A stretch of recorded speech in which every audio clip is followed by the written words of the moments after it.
예, 우리 찬양 그 가사가 참 너무 좋습니다. 보이지 않아도 우리 주님의 능력이 우리를 붙들고 계셔서 우리 승리하는 고백의 우리 찬양입니다. 우리가 의지했던 모든 것이 변해가고 또 억울함이 커질 수가 있습니다. 저는 지난주에 우리 책을 한 권 읽고 있는데요. 제목이 우리의 불행은 당연하지 않습니다 하는 책인데, 저자는 작금의 대한민국을 이렇게 조명하고 있습니다. 세계에서 자살률이 가장 높은 나라, 세계에서 노동시간이 가장 긴 나라, 아마 독일보다 1년에 1500시간이 더 많다고 합니다. 또 세계에서 불평등이 가장 심한 나라, 불평등이 참 가장 심한 나라, 또 세계에서 노동자의 죽음이 가장 빈번한 나라가 자랑스러운 대한민국입니다. 또한 대한민국은 세계에서 우리 아이들이 가장 우울한 나라입니다. 우리는 아이들에게서 그 표정을 읽어야 됩니다. 세계에서 우리 아이들이 가장 우울한 나라, 아이들을 가장 적게 낳는 나라, 세계에서 모두가 모두를 불신하는 나라, 모두가 모두를 불신하는 나라. 또 이탈리아 철학자 프랑코 베라르디는 죽음의 스펙타클에서 한국 사회의 특징을 4가지로 진단하고 있습니다. 끝없는 경쟁, 극단적 개인주의, 일상의 사막화, 생활 리듬의 초가속화. 이런 4가지 특징은 우리로 하여금 불행하게 만들어가는, 또 사회 전반적으로 우울하게 만들어가는 요인이 됩니다. 신자인 우리는 어떻습니까? 영적 생명력을 잃어가고 있지는 않습니까? 깊은 공허함에 시달리고 있지 않습니까? 하나님을 뜨겁게 사랑하는 마음이 언제였습니까?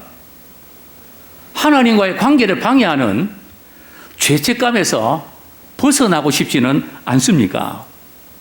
하나님과 친밀한 관계를 정말 맺고 싶으십니까? 요즘 제 마음을 뜨겁게 하는 그런 기도 제목이 있습니다. 그것은 다른 제목이 아니라 살려달라는 기도 제목입니다. 하나님, 저를 살려주십시오. 제가 살아나야 교회가 살아나지 않겠습니까? 목회자인 저를 살려주십시오. 무너져가는 가정을 살려주십시오. 성도들의 가정을 위하여 기도할 때마다 참 안타까운 그런 가정들, 힘겨워하는 가정들, 어떻게 할 수 없는 가정들, 눈물로 기도할 수밖에 없는 가정들, 이유로 적지 않습니다. 하나님, 가정을 제발 살려주십시오. 저녁기도를 마치고 11시쯤 집에 돌아가면 다 불 꺼진 가게들, 어둠이 짙게 깔린 그런 거리를 바라보면서, 또 낮에는 이 지역의 식당들을 바라보면서 어떤 가게는 손님이 많으면 제가 기분이 좋습니다. 또 사장님들에게 물어봅니다. 많이 힘드시죠? 힘들지만 그래도 좀 낫습니다. 또 어떤 가게는 그냥 주인이 의자에 앉아서 스마트폰만 바라봅니다. 허탈한 그 심정. 그래서 어떤 때는 그 가게에 들어가서 차를 몇 잔 시키고 위로하고 싶어서 그런 가게를 바라보면서 하나님, 무너져가는 가게를 살려주십시오. 참 일터들이 많이 사라지고 있는데 하나님, 일터를 살려주십시오. 교회마다 다는 아니지만 기도의 불이 꺼져가는데 하나님, 교회에 기도의 불을 통해서 교회를 살려주십시오. 하나님, 한국교회를 살려주옵소서. 선교지를 살려주옵소서. 무엇보다도 하나님, 대한민국을 살려주옵소서. 이대로는 안 됩니다. 하나님, 이 땅을 고쳐주십시오. 기도할 쯤 되면 하염없는 눈물이 흐르고 또 흐릅니다. 뭐 저뿐이겠습니까? 우리 모두의 심정이고 바로 주님의 심정이 아닐까요? 이런 총체적인 위기에서 과연 우리가 살아나는 것이 가능할까요? 때로는 도저히 안 될 것 같은, 우리는 여기까지인 것 같다는 그런 생각이 물씬 들 때마다 저는 오늘 주신 말씀, 그리하면 살리라. 그리하면 살리라. 이 말씀 속에서 그 도전을 받게 됩니다. 어떻게 하면 살 수 있을까요? 우리 하나님께서는 호세아 선지자를 통해서 북이스라엘 백성들에게 이렇게 말씀하십니다. 구체적인 방법을 제시하십니다. 우리 아모스 5장 4절 말씀 우리 같이 한번 읽겠습니다.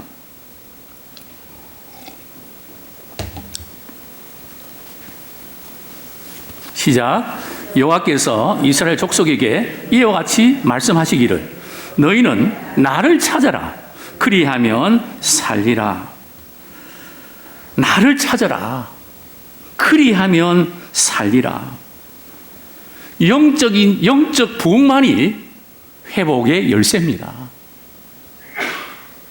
우리 그리스도인들이 우리 자신이 영적으로 부흥해야 내가 살고 가정이 살고 일터가 살고 교회가 살고 민족이 살 줄로 믿습니다.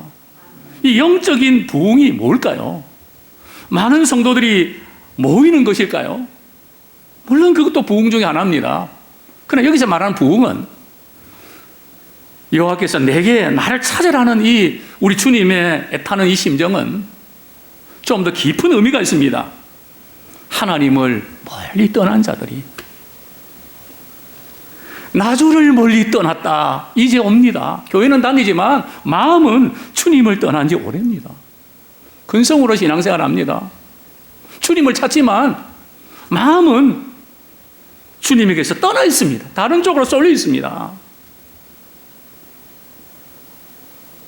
진정한 영적 부흥은 멀리 떠난 자들이 하나님께로 돌아오는 것입니다. 제대로 돌아오는 것입니다.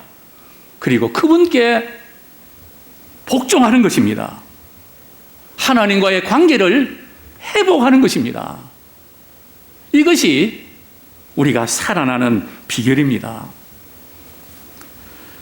아모스 선지자가 활동하던 시대는 북이스라엘의 여로보암이 통치하던 시대입니다. 여로보암 2세 때 나라의 영토는 확장되고 경제적으로는 부유하고 정말 태평성대를 누렸습니다. 아마 그들은 생각하기를 자, 우리가 이렇게 믿음 생활 잘하니까 하나님께서 경제적인 축복을 주셔서 인당 국민 소득이 3만 달러가 됐다. 우리가 지금 부유해졌다. 하나님 우리를 축복하신 거야. 아마 그들은 그렇게 생각했습니다. 한마디로 잘 나가고 있었습니다. 별 문제가 없었습니다. 노 프로그램입니다. 별 문제가 없습니다. 근데 하나님께서는 아모스 선지자에게 이렇게 말씀하십니다. 본문 2절 말씀, 아모스 5장 2절 제가 읽어드립니다. 전혀 이스라엘이 엎드려졌으며 다시 일어나지 못하리로다. 자기 땅에 던지우며 일으킬 자 없으리로다. 전혀 이스라엘. 뭐 할머니 이스라엘이 아니고 전혀 이스라엘. 아직도 결혼하지 않는 참 좋을 때 아닙니까? 한참 잘 나가야 될 그런 때 아닙니까?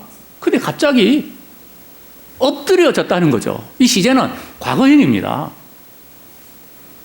지금 북이스라엘은 아직도 나라가 건재합니다. 지금 잘 나가고 있는 때입니다. 근데 엎드려졌다는 것은 과거형이거든요. 하나님께서 아모스 선지자를 통해서 앞으로 일어날 일들이 너무 생생하기 때문에 이 기회를 놓치면 자명하기 때문에 과거형으로 말이죠. 강조하기 위해서 전혀 이스라엘이 엎드려졌다. 무슨 뜻일까요? 그렇게 곱게 키우고 사랑 키웠는데 그 딸이 말이죠. 성폭행 당해서 더 이상 일어날 수 없는 불행을 맞게 됐다는 겁니다. 어제 이 말씀을 준비하면서 인터넷 창에 이런 기사가 떴습니다. 20대 모 씨가 초등학교 임용고시를 준비하면서 백신을 맞고 12일 만인가요? 아빠, 나 숨이 차. 그러면서 어지럽다고 하면 쓰러졌는데 결국은 사망했습니다. 그 아버지는 그 딸이 가는데 손도 붙잡아주지 못했다고 가슴 아파하는 그런 그 아버지의 그 심정. 그 기사와 이 말씀이 크로잡됐습니다. 전혀 이스라엘이 엎드려졌으며 다시 일어나지 못하게 됐다.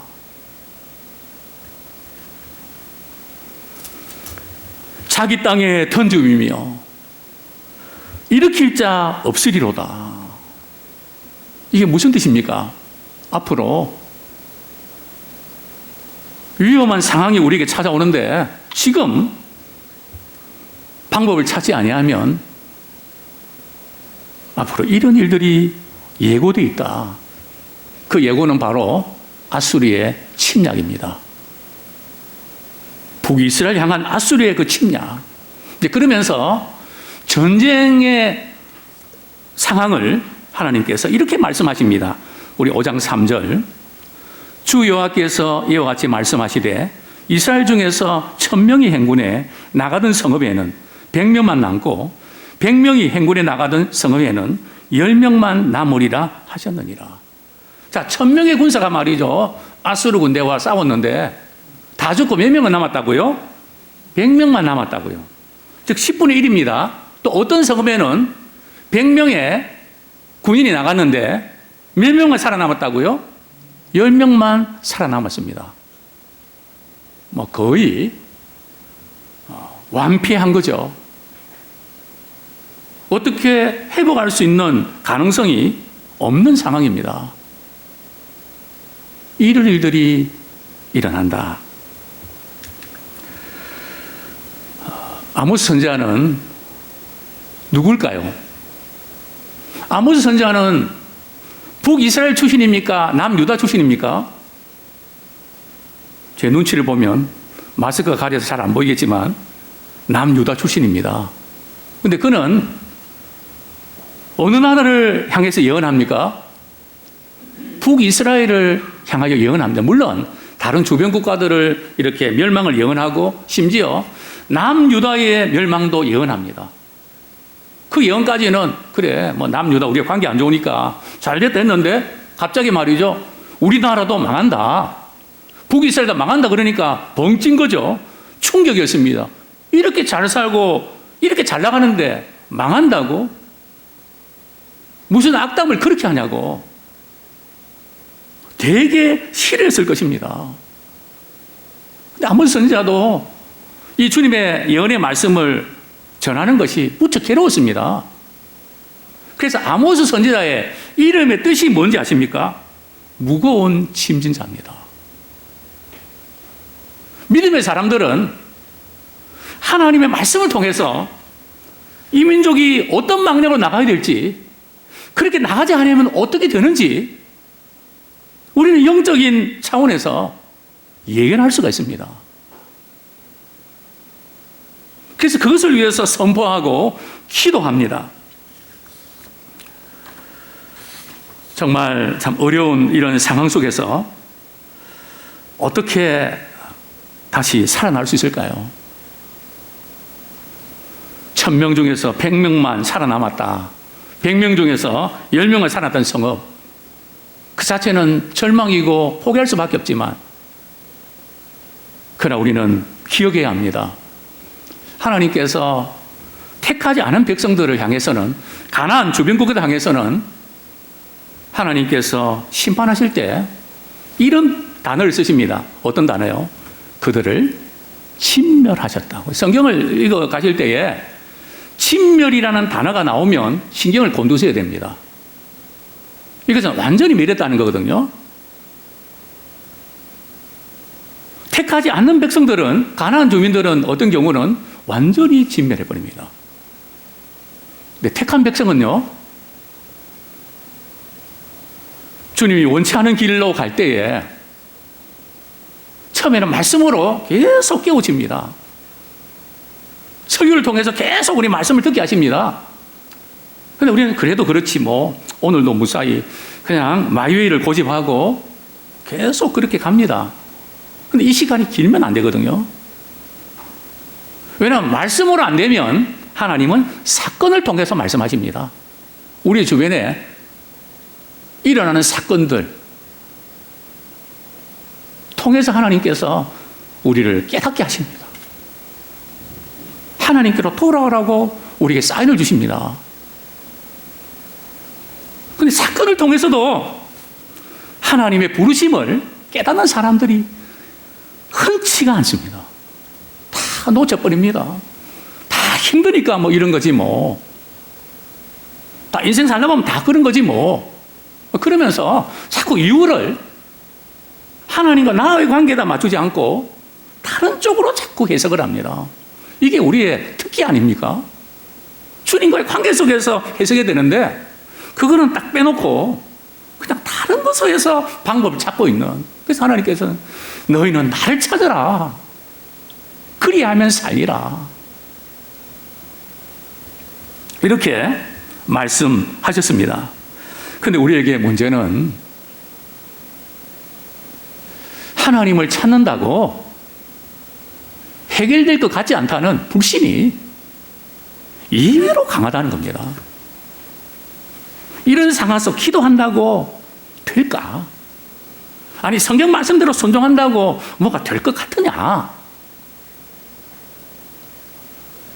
우리의 현대의 문화와 사상과 시스템과 이 모든 것이 우리도 모르는 사이에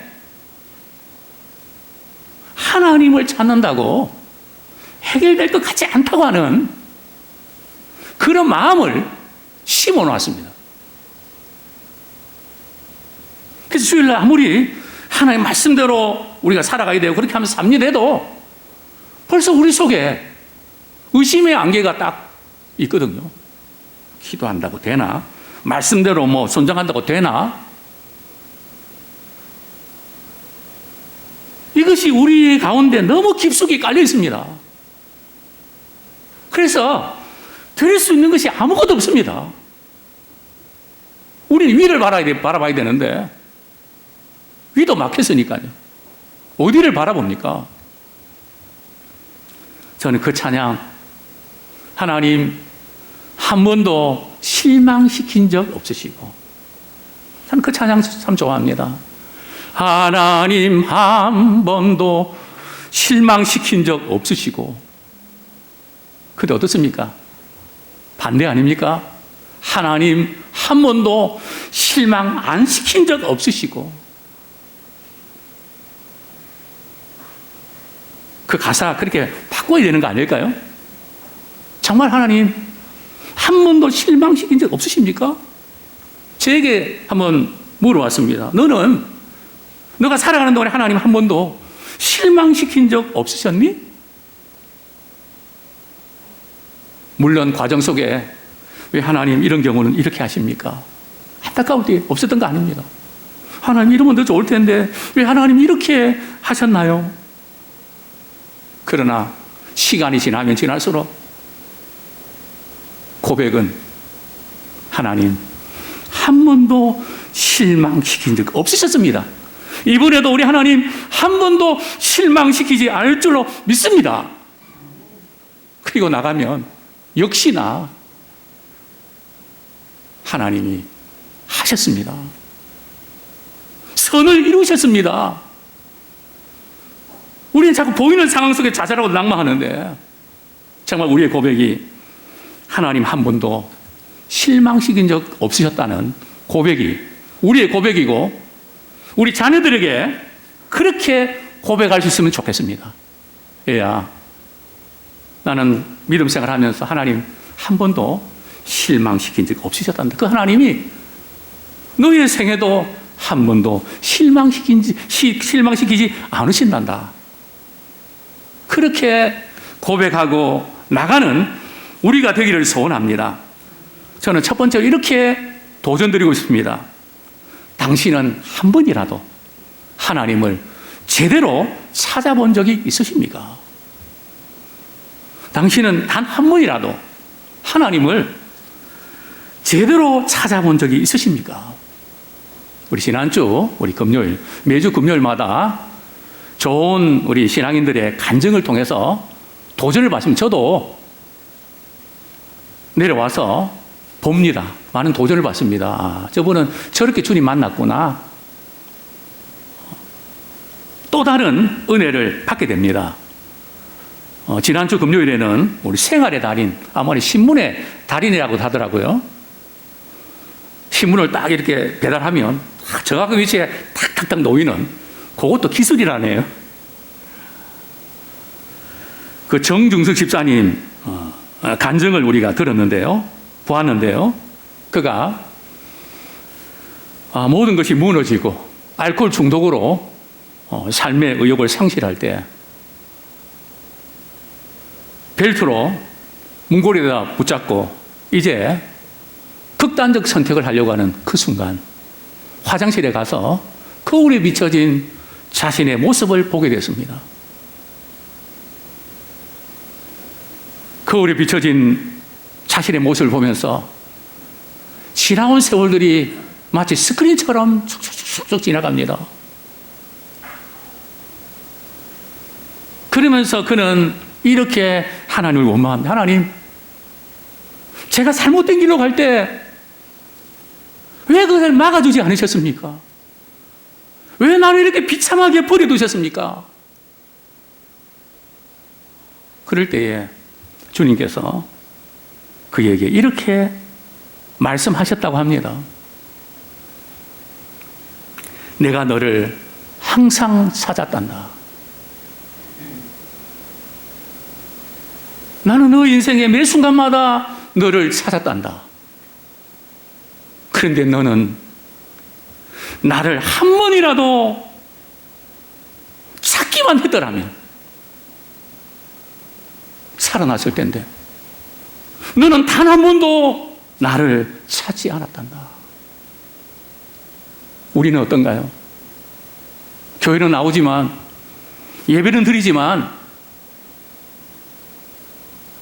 주님을 제대로 한번 찾았나요?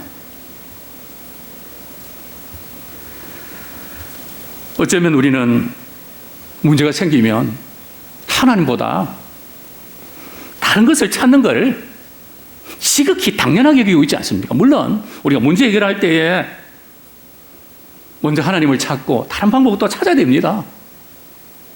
그러나 우리는 하나님보다 돈, 사람, 일 거기서 급급하고 그게 안 되면 하나님 찾는 항상 코스가 그렇게 잡고 있지는 않습니까? 우리 인생의 코스가 잘못된 것은 아닐까요? 이스라엘 백성들 역시 마찬가지였습니다. 우리 본문 5절 말씀 보겠습니다. 그들은 찾긴 찾았는데 잘못 찾았습니다. 5절 같이 한번 읽겠습니다. 시작. 베델을 찾지 말며 길갈로 들어가지 말며 브엘세바로도 나가지 말라. 길갈은 반드시 사로잡히겠고 베델은 비참하게 될 것임이라 하셨나니.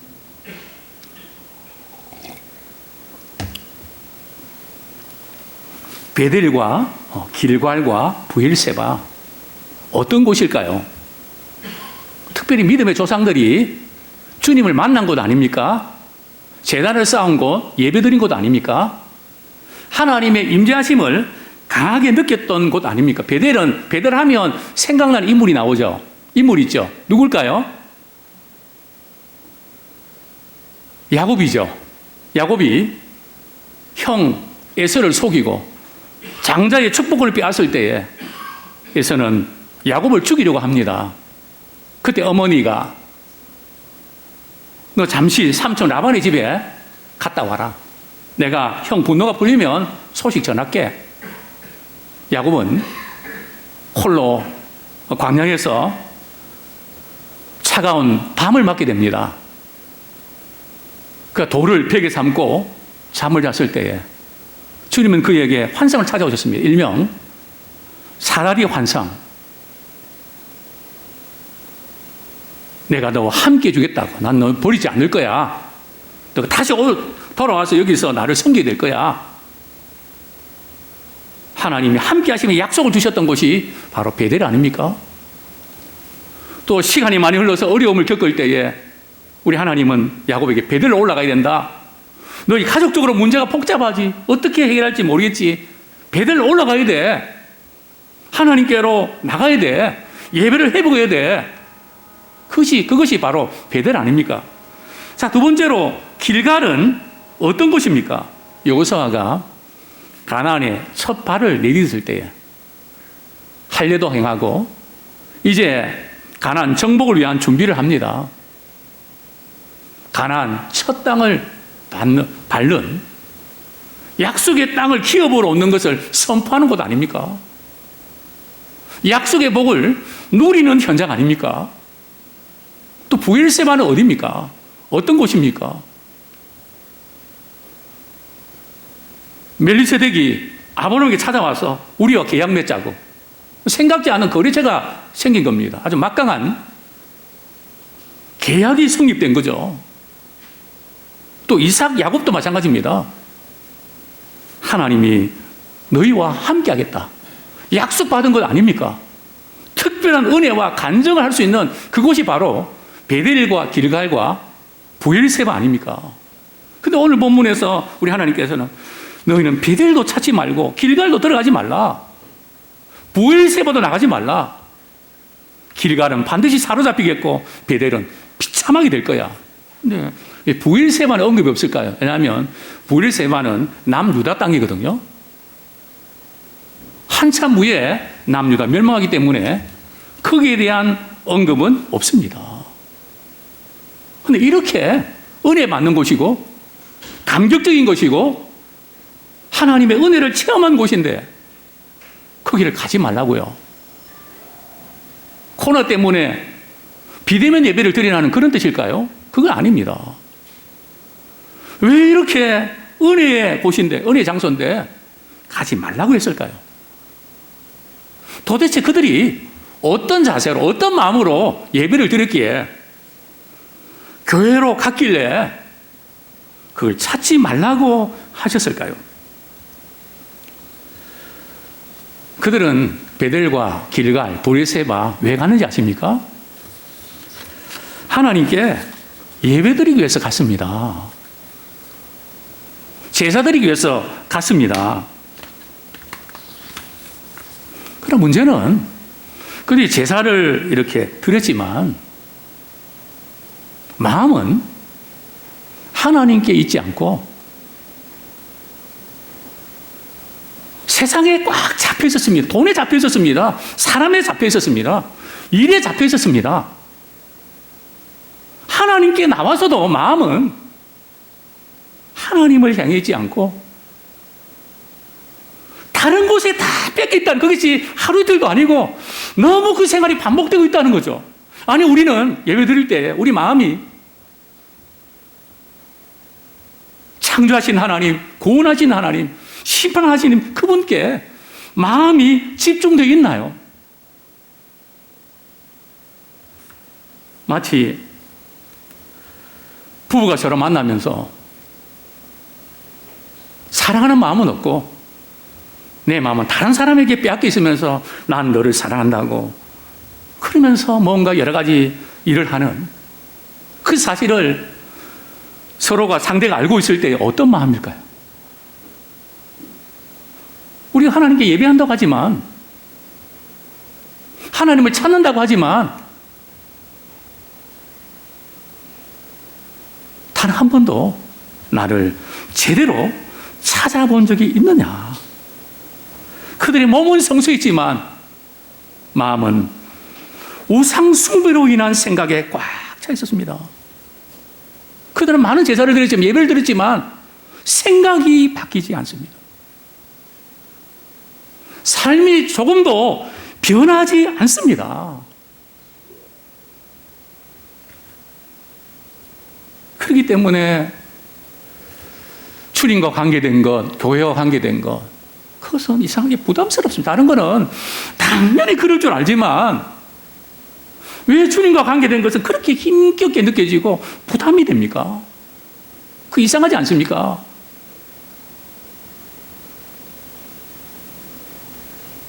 왜 그렇게 무겁게 느껴집니까? 다른 것은 그렇게 안 느끼는데 왜 그럴까요? 우리의 마음이 주님을 사랑하는 마음이 떠나서 그런 것입니다. 이러한 우리의 모습을 이사야 66장 3, 4절은 이렇게 기록하고 있습니다. 소를 잡아드리는 것은 살인함과 다름이 없이 하고 어린 양으로 제사 드리는 것은 개의 목을 꺾음과 다름이 없이 하며 드리는 예물은 돼지 피와 다름이 없이 하고 분향하는 것은 우상을 찬송함과 다름이 없이 행하는 그들은 자기의 길을 택하며 그들의 마음은 가증한 것을 기뻐한즉 나 또한 유혹을 그들에게 택하여 주며 참 심각한 표현 아닙니까? 나 또한 유혹을 그들에게 주며 그들이 무서워하는 것을 그들에게 임하게 하리니 왜 이렇게까지 된지 아냐?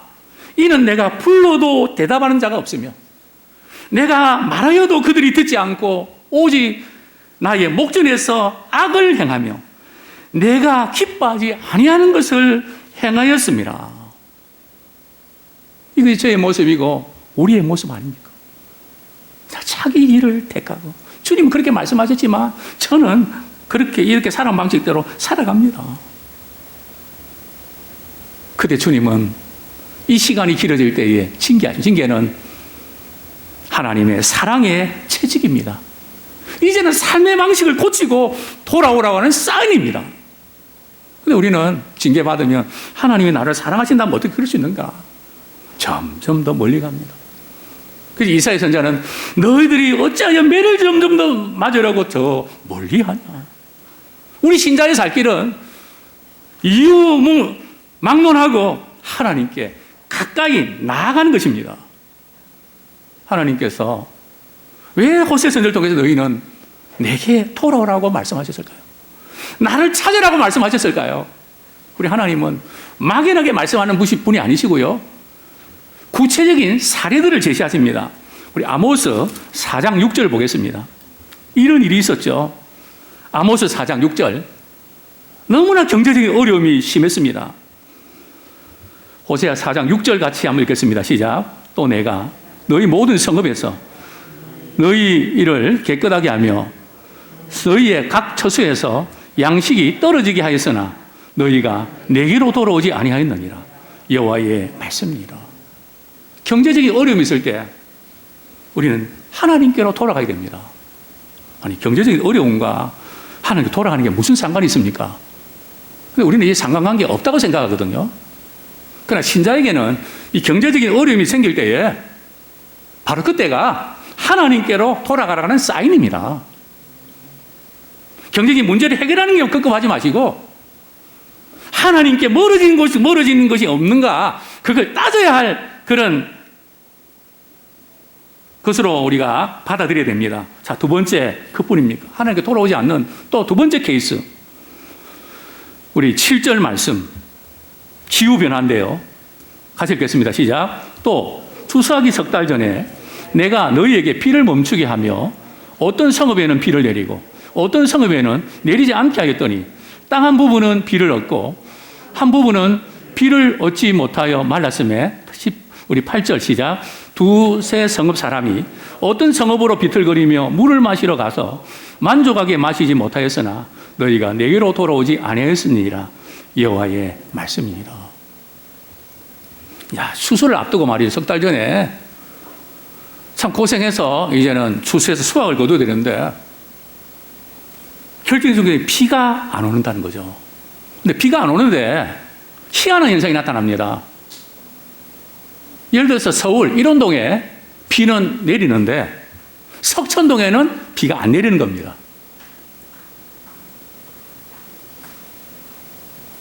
이것이 재앙이라는 거 아십니까? 신명기도 나와 있거든요. 이전에 제가 어렸을 때는 그렇지 않았습니다. 송파에 비가 오면 일원동에도 비가 왔거든요. 근데 언제부터인가 같은 동네인데도 이쪽은 비가 내리고 저쪽은 비가 안 내리는, 그래서 성경 말씀 보면서 제가 깜짝 놀랐습니다. 어떻게 이런 일이?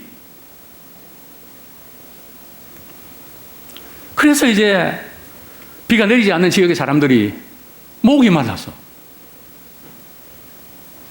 비가 내리는 성읍으로 가서 비틀거면서 갔는데 물을 마셨는데 물을 실컷 마시지 못하고 왔다는 거죠. 근데 이런 비가 내리는, 또 비가 내리지 않는 상황을 보고도 그들은 내게로 돌아오지 아니하였느니라. 여호와의 말씀이니라. 지금 하나님께서 여호와의 말씀이라 가진 것은 말이죠, 너희들은 그래도 내게로 돌아오지 않는, 얼마나 우리 하나님께서 안타까워하시는지 그 심정을 우리가 읽어야 됩니다. 자, 세 번째로 9절입니다. 그렇게 애를 쓰고 했는데 그해 농사를 다 망쳐버렸습니다. 너무나 어이가 없습니다. 우리 9절 우리 같이 읽겠습니다. 시작. 내가 곡식을 마르게 하는 재앙과 깐부기 재앙으로 너희를 쳤으며 팥중이로 너희의 많은 동산과 포도원과 무화과 나무와 감람나무를 다 먹게 하였으나 너희가 내게로 돌아오지 아니하였느니라. 여호와의 말씀이니라. 그냥 이렇게 열심히 곡식을 위해서 이렇게 수고하고 과실을 위해서 이렇게 애를 썼는데 병충해로 말이죠, 그의 곡식 수확과 그 열매가 다 이렇게 망치게 됐다는 거죠. 그런데도 너희가 내게 돌아오지 아니하였느니라.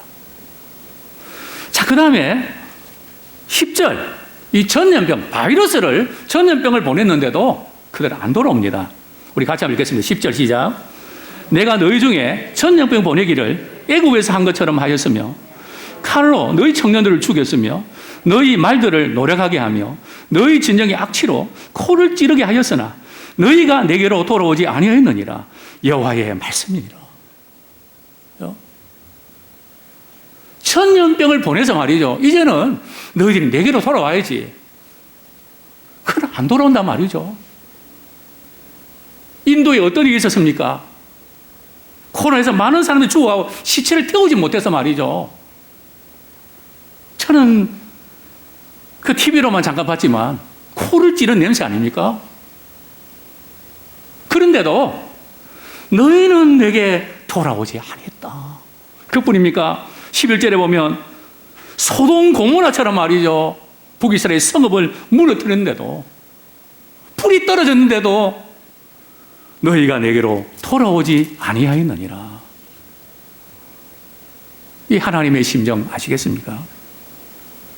과연 우리는 정말 여러 가지 일터에서 애쓰고 수고하시는 거, 많이 힘겨워하시는 건 압니다. 정말 버텨내는 거 쉽지 않은 것 압니다. 그러나 이런 모든 일을 당하면서 하나님께 제대로 한번 하나님을 찾아본 적이 있으십니까? 우리는 이렇게 말할 수 있습니다. 우리가 너무 힘들어서 하나님을 찾아갈 수 없었다고. 이유가 될 수 있겠죠. 또 코로나를 맞이해서 우리는 예배드리기 위해서 교회에 나가야 될 이유보다는 코로나 때문에 교회에 나가지 않을 이유를 우리는 찾고 또 찾고 있지 않습니까? 이제 우리는 하나님께 나갈 이유를 찾기를 원합니다. 그분을 만나야 될 이유를 찾기 원합니다. 그래야만 살기 때문입니다. 두 번째로 저는 이렇게 도전하고 싶습니다. 하나님을 찾는데도 살아나지 않는 이유가 무엇일까요?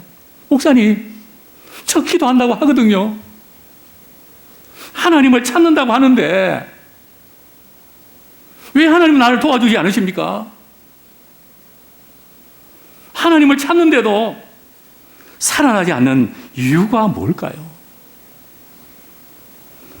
아모스 5장 14절입니다. 아모스 5장 14절 제가 읽어드립니다. 너희는 살려면 선을 구하고 악을 구하지 말지어다. 만군의 하나님 여호와께서 너희의 말과 같이 너희와 함께 하시리라. 하나님을 찾으면서 산다고 했는데 하나님을 찾는다는 것이 뭐냐? 주일날 교회 와서 예배드리면서 하나님께 기도하고 그것만이 하나님을 찾는 것인가? 물론 하나님을 찾는 것입니다. 우리 하나님께서 우리에게 원하시는 것은 예배를 잘 드리는 것 필요합니다. 예배를 드리고 나서 우리는 평일의 삶 가운데 우리가 있는 곳에서 뭐를 구해야 된다고요? 선을 구하고 악을 구해서는 안 됩니다. 악을 미워하고 선을 사랑해야 됩니다. 우리 15절에 보면 너희는 악을 미워하고 선을 사랑하며 성문에서 정의를 세울지어다. 우리 때문에 우리 대한민국이 공의롭고 정의로운 사회가 되어야 됩니다. 이것이 무너지면 나라가 무너지고 그 가운데 우리 모두가 무너지게 되는 것입니다. 주일날 교회 와서 우리 예배드리지만 우리 평일의 삶 속에서는 구할 것을 구하지 않고 구하지 말아야 될 것을 구하기 때문이 아닐까요? 오늘 분명히 말씀하고 있습니다. 너희가 살려면 선을 구하고 악을 구하지 말지어다. 선을 구하고 악을 미워하면 반드시 하나님께서 너희와 함께 하시리라. 하나님께서 함께 해주시면 삽니다. 그러나 하나님께서 함께 해주지 아니하시면 그렇게 잘 나가던 이스라엘도 한순간에 무너집니다.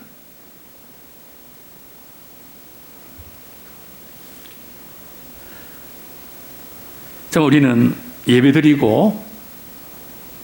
때에 우리 하나님을 제대로 찾는 것, 하나님을 제대로 찾는 것은 마음을 다해서, 목숨을 다해서, 힘을 다해서 그분만을 찾는 것입니다. 그분만을 구하는 것입니다. 근데 우리는 그분만을 구하기에는 너무나 다른 것들이 꽉 차 있습니다. 그래서 한 번도 예배를 제대로 드리지 못합니다. 붕 떠 있습니다. 우리 생각은 다른 데를 쫓아다니고 있습니다. 마치 진공청소기에 먼지가 빨려 들어가는 것처럼 우리는 하나님께 빨려 들어가야 됩니다. 그 은혜 안에 거해야 됩니다. 성령께서 우리 안에 일하시는 것을 경험해야 됩니다. 내 안에 예수님이 사시는 것을 우리는 경험해야 됩니다. 우리는 그렇지 않습니다. 뭐가 그렇게 복잡하고 뭐가 그렇게 많은 것들로 꽉 차 있는지. 성경은 말씀합니다. 우리 아모스 5장 24절 우리 같이 한번 읽겠습니다. 아모스 5장 24절 시작. 오직 정의를 물같이 공의를 마르지 않는 강같이 흐르게 할지어다. 오직 정의를 물같이 공의를 마르지 않는 강같이 흐르게 할지어다. 누가요? 예배드리는 믿음의 사람들이. 그래서 나 예수 믿고 구원받아 천국 간다. 그게 끝나면 안 된다는 거죠. 우리는 예배드리고 나서 은혜 받고 나서 중요합니다. 저는 so 하십니다. 우리가 기도는 열심히 금식하면서도 성질은 부릴 때 다 부리는 그런 모습 아닙니까? 뭐 제가 그렇습니다. 울면서 기도하지만 눈만 뜨면 신경질, 자존심 내세우고 조금이라도 꺾이면 참지를 못하고 이게 자기 길을 고집하는 거 아닙니까? 여기에 공의가 뭘까요? 공의는 하나님과의 관계입니다. 말씀에 순종하면서 하나님이 의롭다 여겨주시는 그 공의가 우리를 통해서 우리 가정과 직장과 우리 사회에 흘러가기를 소원합니다. 또 정의는 뭡니까? 사랑과의 관계입니다. 또 법입니다. 공의와 정의를 흐르는 강같이 흘려보내는. 왜 그랬을까요? 우리 하나님께서는 당시 이스라엘 백성들의 그 상황들이 그렇지 못한 것을 말씀하고 계십니다. 그들은 힘없는 자를 밟고 또 가난한 자를 학대하고 정말 하나님께서 나라를 세우실 때에 그 목적이 있는데 그들은 정반대로 가고 있었습니다. 의인을 학대하고 또 판결을 하는데 뇌물을 받고 말이죠. 정치적인 논리에서 이렇게 바른 판결을 하지 못했습니다. 우리 7절 제가 읽어드립니다. 5장 7절. 정의를 쓴 쑥으로 바꾸며 공의를 땅에 던지는 자들아. 어떻게 해요? 우리 10절에 보면 성문에서 책망하는 자를 미워하며, 성문은 재판하는 곳이거든요. 재판을 바르게 됩니다. 진실을 말해야 됩니다. 그렇게 선포하면 그것을 미워한다는 거죠. 또 정직이 말하는 자를 싫어합니다. 막 그냥 여론몰이 해갖고 공격해갖고 말이죠. 바보 만드는. 싫어합니다. 11절에 보면 힘없는 자를 밟고 미래에 부당한 세를 거둔, 세금으로 말이 너무너무 힘들게 하는.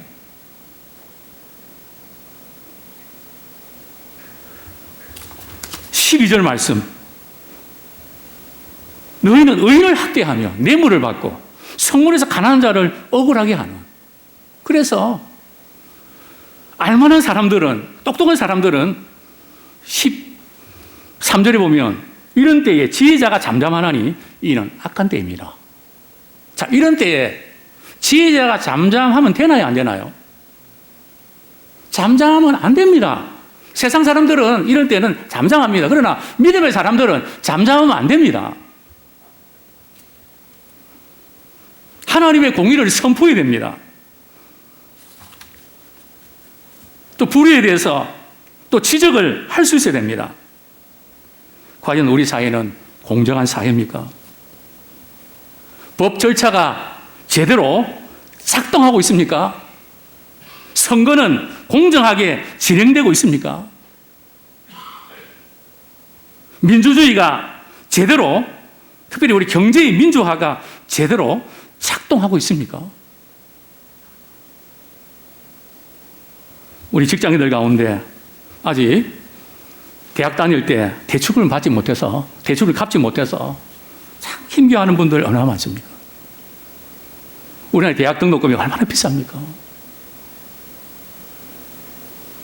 뭐 연세님이 많이 계시지만 뭐 저희 때는 이랬지 않습니까?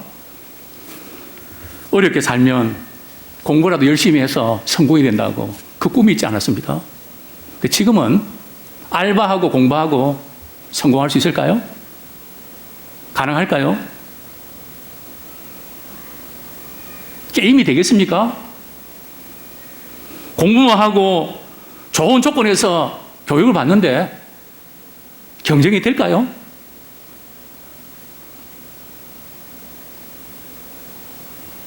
언제 공부합니까? 그래서 독일은 대학 등록금 없습니다.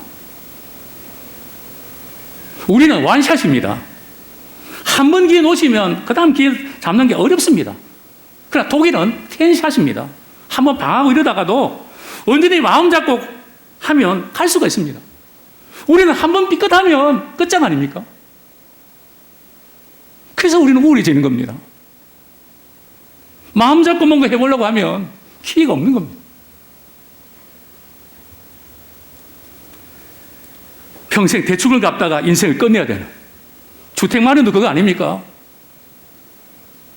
융자 받아갖고 죽을 때까지 30년간 이자 갚다가 인생 끝나는 거 아닙니까? 왜 평생을 국민들 빚쟁이로 만드십니까?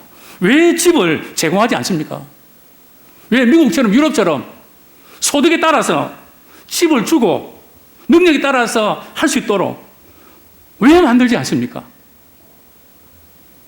못하는 것이 아니라 안 하는 것입니다. 우리 지금 처한 상황이 이런 모습 아닐까요? 본문 19절. 마치 사람이 사자를 피하다가 곰을 만나거나 혹은 집에 들어가서 손을 벽에 댔다가 뱀에게 물린 같도다. 혹시 이런 거 아닌가요? 더 이상 도망갈 데가 없는 절망적인 상황을 이렇게 표현하고 있습니다. 어떤 사람이 사자의 추격을 받다가 말이죠. 도망을 쳤는데 정면에서 말이죠. 뭘 만났다고요? 그 덩치 큰 곰을 만났습니다. 그래서 그냥 나사를 하고 말이죠. 이제 도망을 치는데 마치 허름한 집이 있습니다.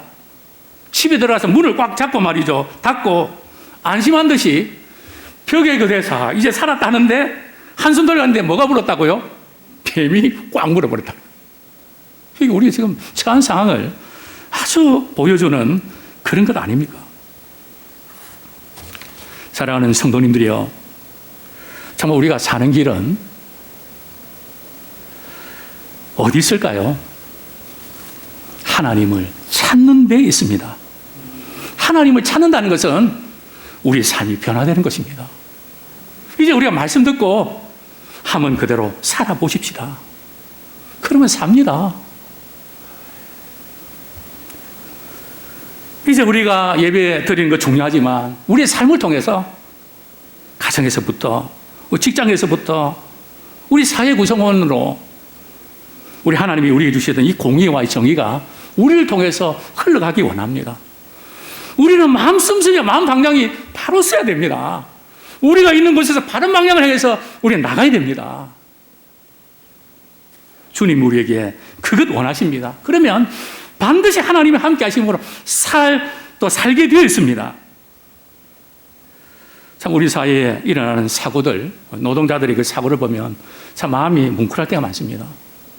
비가 오고 자연재해가 나면 누가 많이 죽나요? 참 힘들게 살아가는 분들 아닙니까? 그래서 어떤 분들은 이렇게 말합니다. 우리 사회는 이익은 위로 올라가고 위험은 아래로 내려간다고. 이거 좀 바로 잡을 수 없을까요? 또 그런 아픔을 우리 같이 할 수는 없을까요? 이제는 우리는 단순히 교회 나오는 것에 만족하지 말고 우리 하나님과의 관계를 회복하기 원합니다. 이제 잘못된 삶의 방식을 고치고 하나님께로 돌아와서 믿음과 신뢰를 회복하기를 소원합니다. 우리의 평일에 선을 구하고 악을 미워하기 원합니다. 우리가 있는 곳에서 선한 영향력을 끼치는 우리 모두가 되기를 축원합니다. 이 시간 우리 말씀 붙잡고 우리 같이 한번 기도하기 원합니다. 그리하면 살리라 말씀 구호가 아닙니다. 사실이고 그대로 하면 우리는 살아납니다. 하나님, 나를 살려주십시오. 가정을 살려주십시오. 일터를 살려주십시오. 우리 자녀를 살려주십시오. 교회를 살려주십시오. 하나님, 이 민족을 살려주십시오. 같이 한번 우리 통성으로 기도하겠습니다. 하나님, 부족하고 연약한 저희들을 무시간대 이처럼 사랑해 주셔서 어려운 때에 주의 전에 나와 예배드리게 하시고 주의 말씀을 선포하며 우리를 돌아보며 은혜 보좌 앞으로 나가게 해주시니 감사합니다. 너는 단 한 번이라도 나를 제대로 찾아본 적이 있냐고. 예배를 드리긴 드리지만 너의 모든 생각과 마음은 온통 다른 데 빼앗겨 있고 주님께 집중하지 못하고 주의 말씀에 반응하지 못하고 그저 오늘도 예배 드렸다는 그 자체에 만족하고 그냥 돌아가는 우리의 모습은 아니지. 정말 말씀을 통하여 하나님과의 관계가 회복되지 아니하고 말씀을 통하여 우리의 삶이 고쳐지지 아니하고 우리가 있는 곳에서 하나님의 공의와 정의가 흘러가지 아니하고 아버지, 이런 우리의 모습들 아버지 회개합니다. 이제 우리 하나님을 찾고 만나기 원합니다. 기도하며 회개하며 돌아가는 자 되기 원합니다. 우리가 하나님을 제대로 찾기만 하고 우리의 삶 속에서 선을 사랑하고 공의를 사랑하고 악을 미워하면 우리 하나님께서 우리와 함께 주 약속하셨는데 아버지 하나님, 이 놀라운 은혜를 우리가 갈망하며 이제 우리의 기도로 말미암아 우리의 삶을 통하여 이 민족이 살아나기를 소원합니다. 하나님, 우리를 살려주시기를 원합니다. 우리를 구출하여 주시기를 소원합니다. 우리 하나님 도와주시옵소서. 오늘 이렇게